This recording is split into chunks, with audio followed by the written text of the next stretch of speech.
Hello students, आज की class में हम स्टडी करने जा रहे हैं जोहन टेलर डिस्टॉर्शन। और जो आज की क्लास का हमारा जो टॉपिक है जोहन टेलर डिस्टॉर्शन, एक बहुत ही इम्पॉर्टेंट टॉपिक है और हर कॉम्पिटिटिव एग्जाम के लिए ये बहुत ही इम्पॉर्टेंट है और यहाँ से कोई ना कोई क्वेश्चन हर साल पूछा जाता है। इवन हमारे जो CSI और नेट में भी हर साल इससे एक क्वेश्चन हमारे पास ठीक है श्योर होता है कि इस टॉपिक से आता ही आता है। ओके स्टूडेंट्स, तो सबसे पहले मैं इस टॉपिक में जो आज की वीडियो में हम स्टडी करेंगे इसका पूरा concept and theory and then कि हमें क्वेश्चन को सॉल्व करने के लिए हमें कैसे अप्रोच करना है, ये भी हम आज की वीडियो में स्टार्ट करेंगे। ओके स्टूडेंट्स, तो सबसे पहले कि हम जोहन टेलर डिस्टॉर्शन क्या होती है हम ये स्टडी करते हैं। राइट, हमारे पास एक ऑक्टाहेड्रल कॉम्प्लेक्स होता है, ठीक है।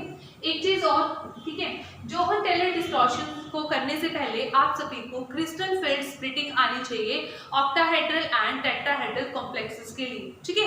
मैं आपको यहाँ पर इस वीडियो में मैं उसको एक ब्रीफ में एक्सप्लेन करूंगी, ठीक है। बट अगर उसकी नॉलेज हमें पहले से हो तो हमें जो जोहन टेलर डिस्टॉर्शन थ्योरम का जो कॉन्सेप्ट है वो हमें बहुत अच्छे से क्लियर होगा। राइट, अब देखो जैसे हमारे पास एक क्या होता है रेगुलर ऑक्टाहेड्रल होता है, ठीक है, रेगुलर ऑक्टाहेड्रल कॉम्प्लेक्स, ठीक है। ये हमारे पास क्या है, एक सेंट्रल मेटल है और हमने यहाँ पर डिफरेंट लिगेंड्स लगाए हैं, ठीक है। यहाँ पर L4, L5 एंड L6 हम इस तरीके से मान लेते हैं, ठीक है। तो ये हमारे पास क्या बन गई, एक regular octahedral geometry. Regular octahedral geometry का मीनिंग क्या होता है कि यहाँ पर हमारे पास जितनी भी बॉन्ड लेंथ्स है, metal and ligand bond lengths है, वो क्या है, इक्वल है, ठीक है। तो मैं यहाँ पर इस तरीके से इसको लिख रही हूँ, all bond length, all metal ligand bond length, ठीक है। बॉन्ड लेंथ में लिखेंगे, क्या लिखेंगे, all metal ligand bond length are equal, right, ठीक है। तो ये हमारे पास क्या हो जाएगी, एक रेगुलर ऑक्टाहेड्रल ज्योमेट्री। जबकि अगर हम क्या करें कि हमने क्या किया, for example along the Z axis, ठीक है, हमने ऐसा मान लिया ये हमारा क्या है एक्स एक्सिस, ये हमारा वाई एक्सिस और ये हमारा क्या है यहाँ पर ये this one is Z axis, ठीक है। तो ये हमारा माइनस एक्स एक्सिस हो जाएगा, ये माइनस वाई और फिर हमारा क्या हो जाएगा, ये माइनस जेड, ठीक है। आप इसको प्लस जेड मान लो, इसको नेगेटिव जेड मान लो। ओके, तो ये हमारे पास क्या है, एक रेगुलर ऑक्टाहेड्रल ज्योमेट्री है। पर हमने कहा कि अगर हम जो ठीक है लिगेंड्स प्रेजेंट है अलोंग द जेड एक्सिस, अगर हम इन्हें ठीक है अवे ले गए, ठीक है, मतलब कि यहाँ पर जो अगर हमारे पास ML1 और ML4 जो हमारे पास बॉन्ड लेंथ है, अगर वो ग्रेटर हो गई ML2, ML3, ML5 and ML6 से, तो वो हमारे पास क्या बन जाएगा, एक टेट्रागोनल बन जाएगा। टेट्रागोनल का मीन्स हमारे पास है कि हमारे पास ठीक है इस तरीके से हमने किसी भी एक्सिस के अलोंग हम ये प्रेडिक्शन मान सकते हैं कि लेट अस सपोज हमने प्रेडिक्शन किसके अलोंग मानी, अलोंग द जेड एक्सिस। हमने कहा कि अलोंग द जेड एक्सिस जो ये बॉन्ड लेंथ है ये क्या हो गई है, इंक्रीज हो गई है। Means ligand L1 and L1 are move away from the Z axis, ठीक है। मैंने यहाँ पर क्या लिखा, ligand L1 and L4 move away from the Z axis, ठीक है, अवे, ठीक है। अगर ये अवे मूव कर रहे हैं तो ऑब्वियसली हमारे पास जो ये बॉन्ड लेंथ होगी ML1 एंड ML4, ठीक है। कौन सी यहाँ पर मैं लिख रही हूँ, ML1 एंड ML4, ये आपस में तो इक्वल होगी बट अदर बॉन्ड लेंथ से हमारे पास क्या होंगे, ये ठीक है लार्जर हो जाएंगी कंपैरेटिवली अदर बॉन्ड लेंथ से, ठीक है। ये सॉरी हमारे पास क्या आएगा, दिस वन इज L, ठीक है। इसको हमने क्या लिखा था, L6 लिखा, ठीक है। तो यहाँ पर ML1 and ML4 is greater than other bond lengths, ठीक है, other metal ligand bond length, right, ठीक है। तो यहाँ पर ये केस हमारा किसका बन जाएगा, ये केस हमारा बन जाएगा टेट्रागोनल, ठीक है। तो ये हमारे पास क्या बन गया, टेट्रागोनल।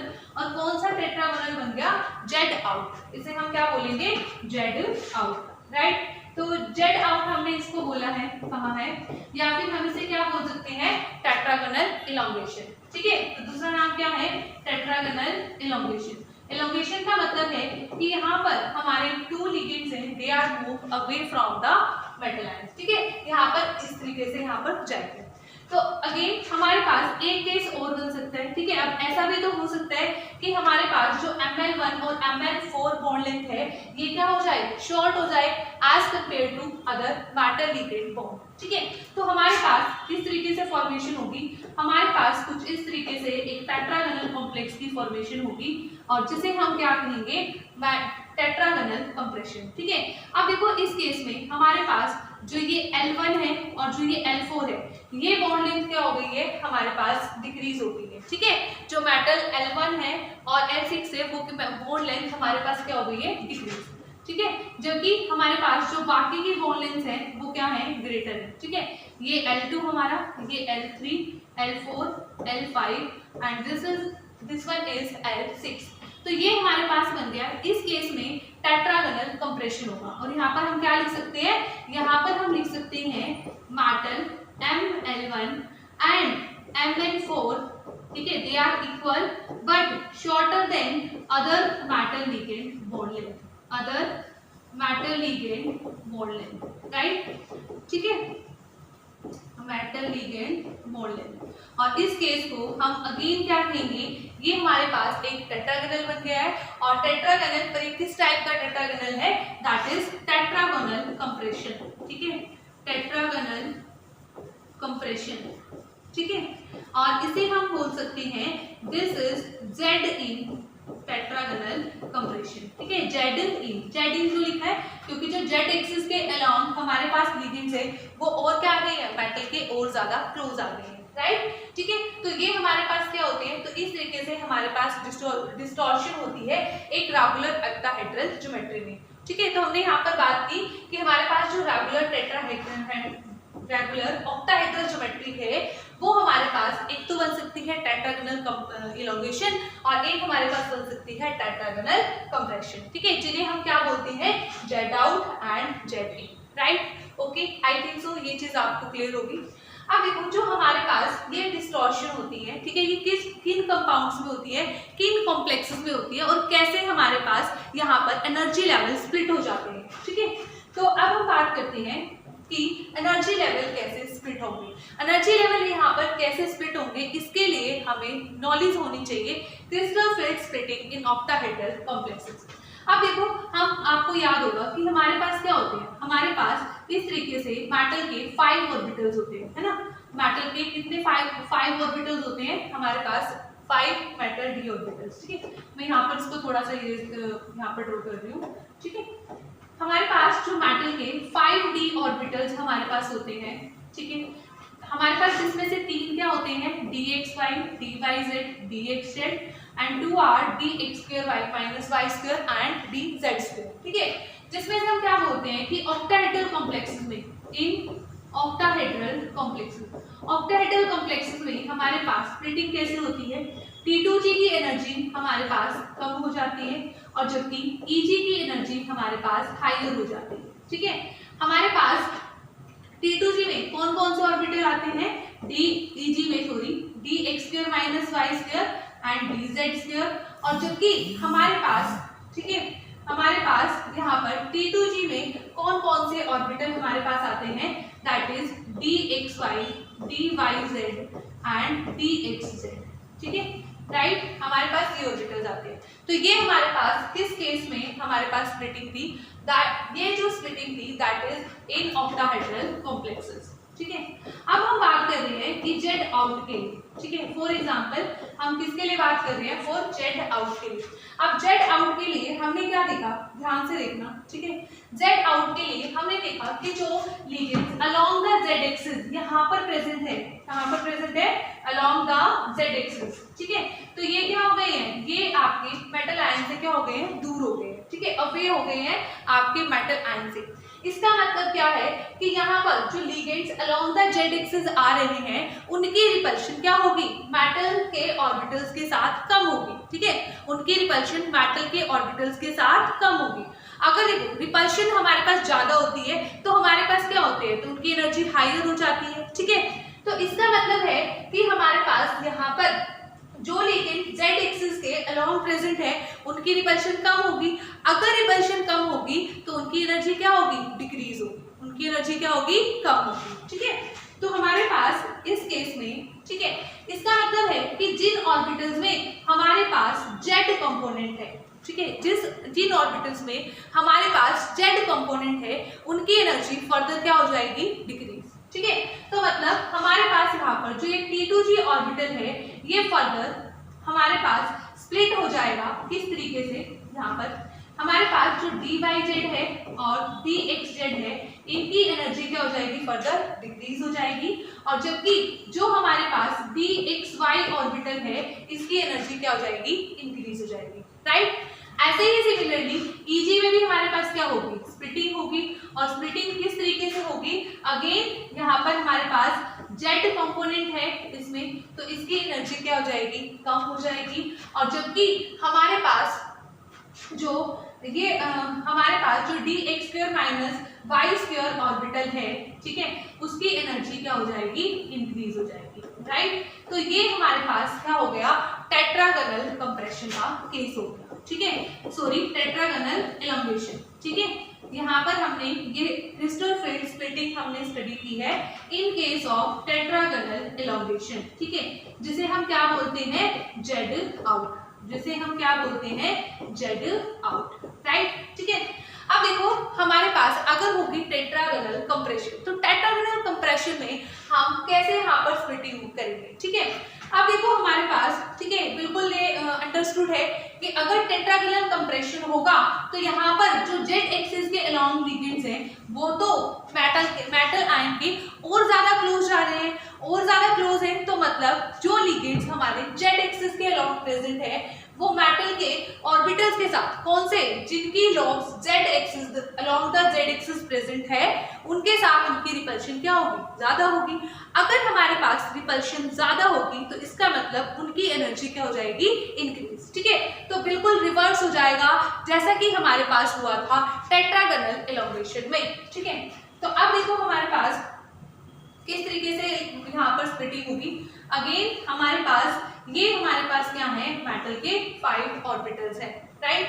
उसके बाद हमें क्या करना है, अब ऑक्टाहेड्रल में जो इसकी स्प्लिटिंग होती है वो कैसे होती है, हमारे पास लाइक दिस, T2G की एनर्जी हमारे पास क्या हो जाती है, डिक्रीज, और EG की एनर्जी हमारे पास क्या हो जाती है, इंक्रीज, राइट। अब देखो T2G की एनर्जी डिक्रीज, EG की एनर्जी इंक्रीज। अब इस केस में जब इनकी फर्दर स्प्लिटिंग होगी तो हमारे पास क्या होगा, ठीक है, जिनमें हमारे पास जेड कंपोनेंट है उनकी एनर्जी क्या हो जाएगी, इंक्रीज, ठीक है। तो मतलब अब की बात यहाँ पर हमारे पास क्या आएंगे, DXZ and DYZ, and here DXY component होगा, ठीक है, जबकि यहाँ पर हमारे पास अब DZ² होगा, और जबकि यहाँ पर हमारे पास DX² माइनस Y² होगा, ठीक है। तो ये हमारे पास क्रिस्टल फील्ड स्प्लिटिंग हो गई in case of tetragonal compression, ठीक है। टेट्रागोनल कंप्रेशन का मतलब क्या हुआ, हमारे पास जेड इन होगा, ठीक है। यहाँ पर ये कौन सी है, कौन सा केस है, जेड इन, ठीक है। आई थिंक सो आपको जो पूरा कॉन्सेप्ट है टेट्रागोनल डिस्टॉर्शन का वो आपको समझ में आ गया होगा, ठीक है। अब हम बात करते हैं कि हमें जो एग्जाम में हमारे क्वेश्चंस आएंगे, मेन मुद्दा यही रहता है कि एग्जाम में क्वेश्चन आएंगे उसे हमें कैसे अप्रोच करना है, ठीक है, राइट। तो आप देखो नेक्स्ट हमारे पास क्या रहेगा, ठीक है, कि अगर एग्जाम में हमारे पास क्वेश्चन है तो हमें कैसे अप्रोच करना है उसको। तो सबसे पहले हमें क्या करना है, write down electronic configuration of central metal atom, ठीक है। जो हमारी सेंट्रल मेटल एटम होगी, जो हमारी मेटल होगी, सबसे पहले हमें क्या करना है, उसकी इलेक्ट्रॉनिक कॉन्फ़िगरेशन को राइट डाउन कर लेना है, राइट। अब हमें यहाँ पर 2 कंडीशंस चेक करनी है। अगर कॉन्फ़िगरेशन हुई हमारे पास सिमेट्रिकल, ठीक है, अभी मैं आपको बताऊंगी सिमेट्रिकल का मतलब क्या है और असिमेट्रिकल का मतलब क्या है, ठीक है। तो अगर हमारे पास कॉन्फ़िगरेशन सिमेट्रिकल भी हो सकती है और हमारे पास कॉन्फ़िगरेशन असिमेट्रिकल भी हो सकती है, राइट। अब देखो सिमेट्रिकल कॉन्फ़िगरेशन का मतलब क्या है, सिमेट्रिकल कॉन्फ़िगरेशन का मतलब हमारे पास है, जैसे आपके पास कॉन्फ़िगरेशन हो गई T2G 0 हो गई, T2G 3 हो गई, ठीक है, T2G 6 हो गई, ठीक है, T2G 6, या फिर हमारे पास क्या हो गई EG2, ठीक है। इसके अलावा ऐसा भी हो सकता है दैट इज T2G 6, ठीक है, T2G 6 EG2, जाएगी सिमेट्रिकल कॉन्फ़िगरेशन।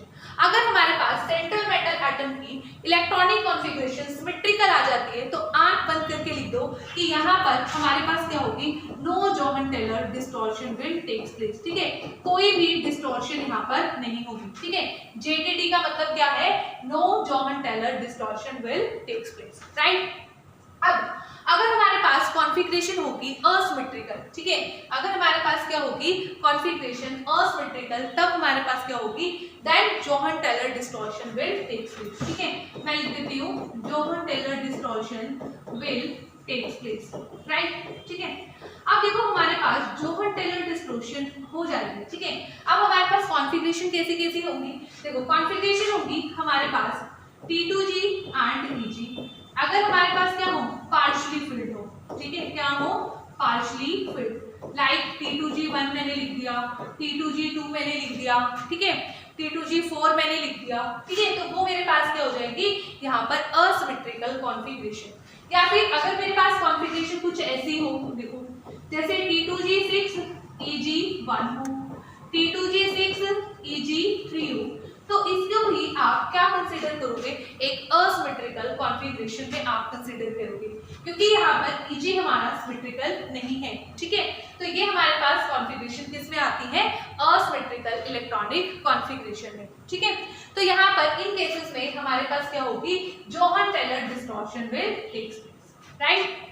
अब अभी भी हमारा कॉन्सेप्ट अभी कंप्लीट नहीं हुआ है। अभी यहाँ से आपको इतना आइडिया लगने वाला है कि अगर असिमेट्रिकल कॉन्फ़िगरेशन है तो हमारे पास क्या होगी, हमारे पास जोहन टेलर डिस्टॉर्शन होगी।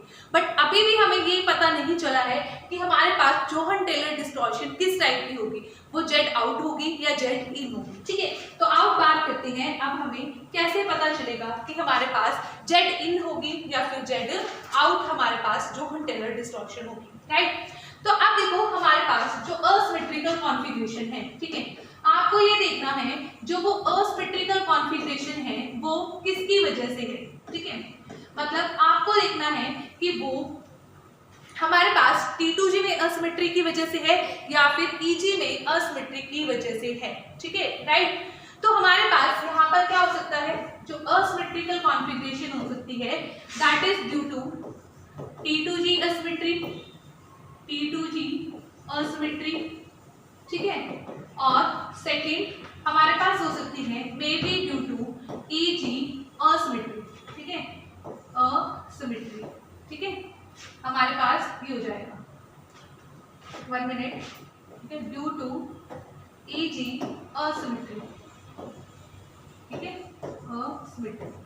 अब देखो हमारे पास जब T2G एसिमेट्री की वजह से, ठीक है, हमारे पास डिस्टॉर्शन होती है तो वो एक हमारे पास वीक जोहन टेलर डिस्टॉर्शन होती है। ठीक है, वो क्या होती है, वीक डिस्टॉर्शन होती है, राइट। और जबकि EG में, ठीक है, अगर हमारे पास EG में एसिमेट्री की वजह से डिस्टॉर्शन होती है तो वो हमारे पास एक स्ट्रॉन्ग जोहन टेलर डिस्टॉर्शन होती है, राइट। ठीक है, strong Johan Teller distortion.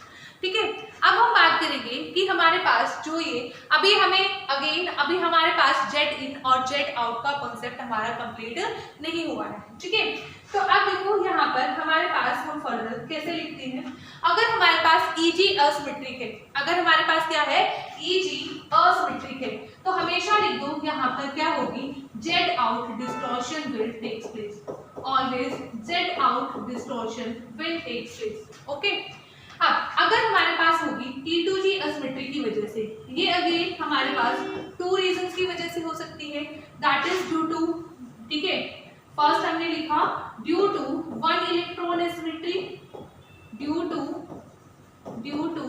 1 electron asymmetry and due to 2 electron asymmetry, due to 2 electron asymmetry, right.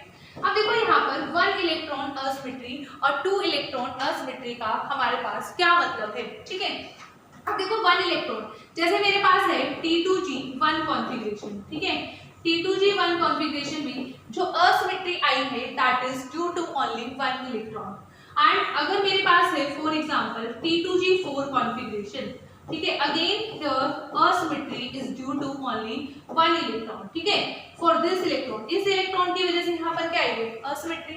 तो मतलब जब हमारे पास जो असिमेट्री हो ड्यू टू वन इलेक्ट्रॉन हो तो हमारे पास क्या होगी, जेड इन टेट्रागोनल डिस्टॉर्शन होगी। ठीक है, तो हमारे पास जेड इन टाइप की डिस्टॉर्शन होगी। और अगर हमारे पास due to two electron asymmetry हो, ठीक है, ड्यू टू टू इलेक्ट्रॉन में हम कौन सा एग्जांपल लेते हैं, फॉर एग्जांपल T2G2 और या फिर हमने ले लिया फॉर एग्जांपल T2G5। अब देखो 5 के केस में अगेन मेरे पास जो असिमेट्री होगी that is due to these two electrons. तो अगर हमारे पास असिमेट्री हो ड्यू टू टू इलेक्ट्रॉन्स तो हमारे पास कौन सी डिस्टॉर्शन होगी, जेड आउट, राइट। ठीक है, तो इस पूरे कॉन्सेप्ट से हमें ये पता चल गया कि डिस्टॉर्शन किसमें होगी किसमें नहीं होगी। एंड सेकेंड थिंग हमें ये भी पता चल गया है कि हमारे पास कि जेड इन किसमें होगी और जेड आउट डिस्टॉर्शन कौन से कॉम्प्लेक्सेस में होगी। ओके, तो इस कॉन्सेप्ट से आपका कोई भी क्वेश्चन एग्जाम में नहीं रहेगा, चाहे एग्जाम में किसी भी तरीके से क्वेश्चन पूछा जाए तो आपका क्वेश्चन यहाँ पर सॉल्व हो जाएगा। ठीक है, तो इसके लिए हम एक दो क्वेश्चन हम सॉल्व करते हैं जो कि मैंने पहले से ही प्रीवियस ईयर क्वेश्चंस मैंने यहाँ पर लिख लिए हैं। तो आओ अब हमने डिस्कस करते हैं, राइट। ठीक है, तो हमारे पास जो क्वेश्चन है फर्स्ट क्वेश्चन, ठीक है, ये हमारा प्रीवियस ईयर का क्वेश्चन है।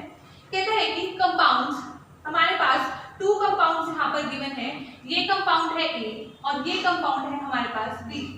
एग्जिबिट टेट्रागोनल एलोंगेशन, उसने ये बता दिया कि हमारे पास ये क्या एग्जिबिट करते हैं, tetragonal elongation and tetragonal compression respectively. मतलब जो ए है वो हमारे पास क्या शो कर रहा है, टेट्रागोनल एलोंगेशन। ठीक है, और जो हमारे पास कॉम्प्लेक्स बी है ये क्या शो कर रहा है, tetragonal compression, right, tetragonal compression. फिर वो कहता है the unpaired electrons in A and B are formed in respective orbitals. वो कहते हैं कि इनमें जो हमारे पास अनपेयर्ड इलेक्ट्रॉन आएंगे वो कहां पर आएंगे, मतलब कौन से ऑर्बिटल में प्रेजेंट होंगे।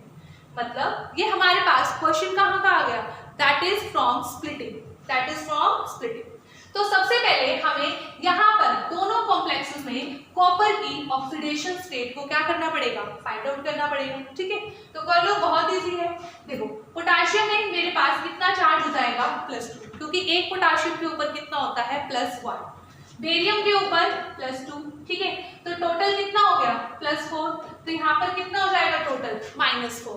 ठीक है, NO2 के ऊपर कितना चार्ज होता है, -1। तो हमारे पास आ जाएगा x - 6 = -4, x = +2। मीन्स हमारे पास कॉपर की स्टेट में आ गया, +2 स्टेट में इन कॉम्प्लेक्स A। ठीक है, उसके बाद ऐसे ही सिमिलरली सेकंड कॉम्प्लेक्स के लिए देखते हैं। सेकंड कॉम्प्लेक्स के लिए हमारे पास जो आता है दैट इज सीजियम के लिए अगेन +1 होता है, +2, बेरियम अगेन +2। तो यहाँ पर भी हमारे पास इस पूरे कॉम्प्लेक्स के ऊपर भी कितना चार्ज आ जाएगा, -4। तो अगेन जो हमारा सेकंड कॉम्प्लेक्स है उसमें भी हमारे पास कॉपर 2 किस में आ जाएगा, +2 स्टेट में आ जाएगा। ठीक है, मीन्स हमारे पास कॉपर +2 का मतलब क्या हो गया, D9 कॉन्फिगरेशन। क्या हो गई, D9 कॉन्फिगरेशन दोनों केस में, टेट्रागोनल एलोंगेशन में भी और टेट्रागोनल कंप्रेशन में भी। ठीक है, तो चलो देखो इसे हम देखते हैं कि यहाँ पर हमने स्टडी किया था यहाँ पर tetragonal elongation and tetragonal compression, right. ठीक है, अब देखो ये हमारे पास टेट्रागोनल एलोंगेशन का केस था। अब हमें कितने इलेक्ट्रॉन्स फिल करने हैं, D9। तो देखो 1 2 3 4 5 6 7 8 9 यहाँ पर होगा। तो मतलब जो हमारा कॉम्प्लेक्स A है उसमें जो हमारा अनपेयर्ड इलेक्ट्रॉन है वो कहां पर एंटर कर रहा है, dx² - y² ऑर्बिटल में। ठीक है, जबकि हमारा जो कॉम्प्लेक्स B है वो क्या शो कर रहा था, टेट्रागोनल कंप्रेशन। अगेन उसमें भी हमारी कॉन्फिगरेशन क्या थी, D9। अगर हम इसमें इलेक्ट्रॉन्स फिल करें हमारे पास 9 इलेक्ट्रॉन्स, तो हमारे पास जो लास्ट अनपेयर्ड इलेक्ट्रॉन आएगा वो कहां पर आएगा, dz² में। ठीक है, कहां पर आएगा, dz² में। तो अब देखो ध्यान से, हमारे पास फर्स्ट में कहां पर आया, dx² - y² में, और सेकंड में हमारे पास कहां पर आया, dz² में। ठीक है, इट मींस हमारा ऑप्शन बी क्या हो जाएगा, यहाँ पर करेक्ट हो जाएगा, राइट। ठीक है, तो इस तरीके से हमारे क्वेश्चन आते हैं फ्रॉम टेट्रागोनल डिस्टॉर्शन से, ठीक है। अब देखो हमारा जो नेक्स्ट क्वेश्चन है, ठीक है, that is also very important and इस क्वेश्चन में हमारा पूरा कॉन्सेप्ट यहाँ पर यूज हुआ है, ठीक है। तो ध्यान से समझना, कहता है identify the correct statement about this compound and this compound, ठीक है।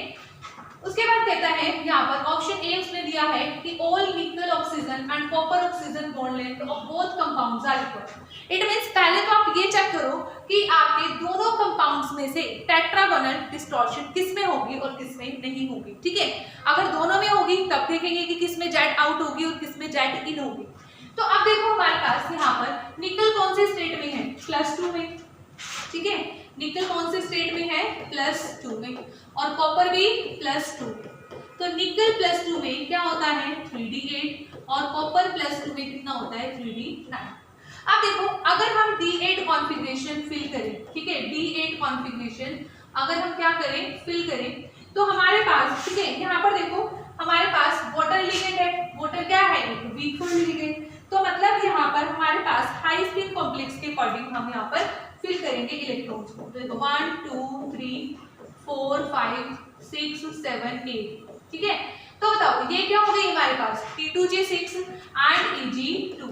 तो ये तो हमारे पास हो गई सिमेट्रिकल कॉन्फ़िगरेशन। अगर सिमेट्रिकल कॉन्फ़िगरेशन है तो इट मींस यहाँ पर जोहन टेलर डिस्टॉर्शन नहीं है। अगर जोहन टेलर डिस्टॉर्शन नहीं है तो मतलब इसकी ज्योमेट्री क्या होगी रेगुलर ऑक्टाहेड्रल, और रेगुलर ऑक्टाहेड्रल ज्योमेट्री के लिए हमारे पास सारी की सारी बॉन्ड लेंथ्स क्या होती हैं इक्वल होती है, ठीक है, right. All bond lengths are equal, ठीक है। तो एक क्वेश्चन तो एक का आंसर तो हमें पता चल गया कि भाई यहाँ पर निकल ऑक्सीजन में कोई भी हमारे पास डिस्टॉर्शन नहीं होगी। अब बात करते हैं कॉपर 2 पॉजिटिव। अब कॉपर 2 पॉजिटिव में D9 है, तो D9 के केस में हमारे पास क्या हो जाएगी डिस्टॉर्शन विल टेक्स प्लेस, ठीक है। जैसे हमने पहले देखा था यहाँ पर हमारे पास क्या हो जाएगी distortion will takes place, yes, ठीक है। अगर डिस्टॉर्शन होगी तो किस टाइप की होगी अब ये भी देख लो, ठीक है। अब देखो यहाँ पर Eg में असिमेट्री की वजह से है ना डिस्टॉर्शन, देखो Eg में असिमेट्री है, ठीक है, क्योंकि T2G6 है और Eg क्या है 3 है, ठीक है। तो यहाँ पर डिस्टॉर्शन है और किसकी वजह से है ड्यू टू Eg असिमेट्री, ठीक है। और जब भी ड्यू टू, ठीक है, Eg असिमेट्रिकल होता है तो हमारे पास कौन सी डिस्टॉर्शन होती है जेड आउट। जेड आउट का मतलब हमारे पास जो एक्सियल बॉन्ड लेंथ है, ठीक है, जो हमारे पास ये वाली बॉन्ड लेंथ है ये क्या होगी लॉन्गर होगी, और ये हमारे पास क्या होती है इक्वेटोरियल, मतलब ये क्या होगी एक्सियल। मतलब जो एक्सियल बॉन्ड लेंथ है हमारे पास क्या आ जाएंगी इक्वेटोरियल बॉन्ड लेंथ से क्या आ जाएंगी लॉन्गर आ जाएंगी, ठीक है। तो अब देखो अब ऑप्शंस के अकॉर्डिंग हम क्वेश्चन सॉल्व करते हैं। पहले कहता है all nickel oxygen and copper oxygen bond length of both the compounds are equal. नहीं, क्योंकि एक में तो डिस्टॉर्शन हो रही है ना, एक में डिस्टॉर्शन नहीं हो रही, तो कॉपर ऑक्सीजन में कभी भी बॉन्ड लेंथ आपके पास इक्वल नहीं हो सकती। उसके बाद सेकंड ऑप्शन कहते हैं निकल oxygen equatorial bond length is greater than copper oxygen equatorial. ये भी रॉन्ग है, ठीक है भाई, क्योंकि आपके पास एक में डिस्टॉर्शन हुई है एक में नहीं हुई, तो इसके अकॉर्डिंग हम यहाँ पर नहीं बोल सकते। उसके बाद ऑप्शन सी, ठीक है। अब देखो ऑप्शन डी में देखो कहता है कि all copper oxygen bond lengths are equal. भाई कॉपर के कॉम्प्लेक्स में हमारे पास क्या हुई है डिस्टॉर्शन, तो क्या सारी copper oxygen bond length equal हो सकती है, नहीं हो सकती, ठीक है। तो मतलब ये भी ऑप्शन नहीं आएगा। तो देखो यहाँ से हमारे पास इस तरीके से हम ऑप्शंस को एलिमिनेट करके हमारे पास आंसर आ गया सी, ठीक है। चलो फिर भी एक बार चेक कर लेते हैं। तो उसने क्या लिखा all nickel oxygen bond length are equal, बिल्कुल सही है, क्योंकि निकल के कॉम्प्लेक्स में हमारे पास कोई भी डिस्टॉर्शन यहाँ पर नहीं हुई। Whereas copper oxygen equatorial bonds are shorter। देखो मैंने यही लिखा था कि हमारे पास जो एक्सियल बॉन्ड लेंथ है वो क्या हो जाएगी लॉन्गर हो जाएगी, ठीक है। तो इसमें यही तो लिखा है कि equatorial bond length are shorter than copper oxygen axial bond length, ठीक है। तो अगेन हमें यहाँ पर ये भी पता चल गया कि भाई हमारे पास यहाँ पर जेड आउट डिस्टॉर्शन होगी या जेड इन डिस्टॉर्शन होगी। Okay, I think so, I hope so आपको जो आज की जो वीडियो लेक्चर है ये आपको समझ में आया होगा, और क्योंकि हमने विद क्वेश्चन से किया है तो आपको आपका कॉन्सेप्ट कंप्लीट यहाँ पर क्लियर हो गया होगा about Jahn Teller distortion. Okay, thank you so much.